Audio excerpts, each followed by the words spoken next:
O momento real da morte de Cristo acontece depois que ele clama: Pai, nas tuas mãos entrego o meu espírito. Esta é a sétima e última palavra de Jesus na cruz.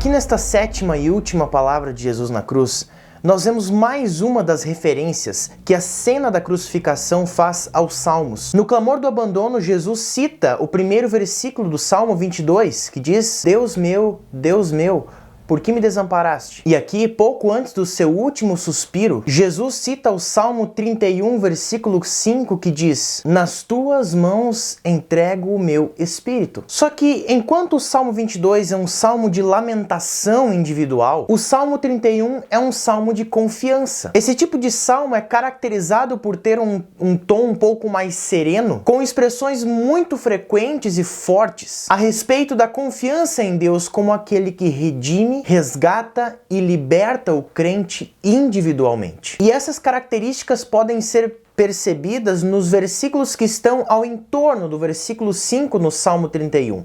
Por exemplo, a partir do versículo 3 do Salmo 31, nós podemos ver frases como essas assim, ó. Porque tu és a minha rocha e a minha fortaleza, tira-me do laço que as escondidas me amarraram, pois tu és a minha fortaleza. Eu, porém, confio no Senhor, eu me alegrarei e regozijarei na tua bondade. O ponto é que Jesus está citando um versículo de um salmo que está dentro de um contexto a fim de expressar a mensagem de todo o salmo. A citação de Jesus é uma expressão de fé confiante e alegria na salvação de Deus. Como a segunda pessoa da Santíssima Trindade, Jesus, que é verdadeiro homem com uma natureza humana completa e sem pecado, e também é verdadeiro Deus, sendo também de natureza totalmente divina, Jesus tem um espírito. Assim como Davi, o salmista citado por Jesus, Jesus também tem um espírito. E é esse espírito que agora Jesus confia ao Pai. Ele agora está preparado para desistir de sua própria vida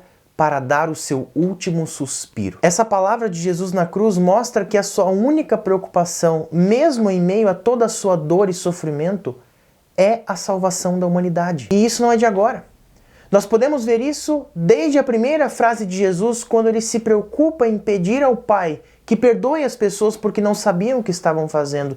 E também na segunda frase de Jesus, quando ele conforta aquele malfeitor arrependido, garantindo a ele a vida eterna, o paraíso. A preocupação principal de Jesus é a salvação da humanidade. Ele está no controle de todas as coisas. E no final de tudo, ele é o Salvador. E o momento da morte de Jesus é narrado com a mesma simplicidade que foi narrada a sua crucificação. O evangelista Lucas simplesmente relata que ele expirou. Ele agora exala o seu último suspiro de vida e morre como todos os outros seres humanos. Mas no momento da morte de Jesus, acontece uma coisa que vale a pena a nossa atenção. Um centurião gentil, que é um chefe do exército da época, testifica quem é Jesus. Ele diz: verdadeiramente este homem era justo. E esta não é a primeira vez que isso acontece. Se vocês lembrarem da segunda frase de Jesus na cruz, um dos criminosos, aquele que se arrependeu, é levado a acreditar que Jesus não tem pecado e reinará como rei. E agora, até mesmo o oficial do exército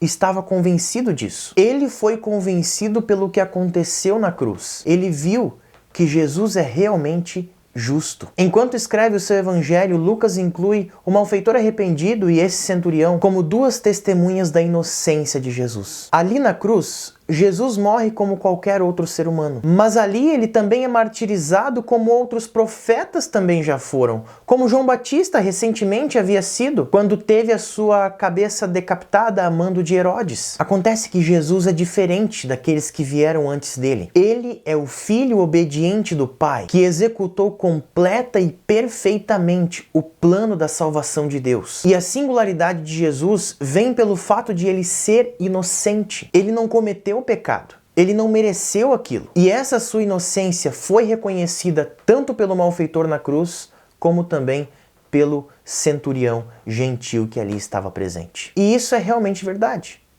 Jesus não tem pecado, mas ele sozinho, por ser inocente, por ser o Filho de Deus, fornece o sacrifício suficiente para o perdão dos pecados do mundo inteiro. Só ele é justo e tem a capacidade única de justificar, ou seja, de transmitir o perdão àqueles que o reconhecem, assim como o fez com o malfeitor penitente e assim como o fez também com o centurião. Jesus sofreu por causa do propósito de Deus, mas Deus também o ressuscitou dos mortos no terceiro dia porque ele é o Filho de Deus e também porque ele é verdadeiramente inocente e justo. Jesus fez tudo, desistiu de sua própria vida e entregou o seu espírito ao Pai. Tudo está completo. O justo e inocente morre por amor aos pecadores.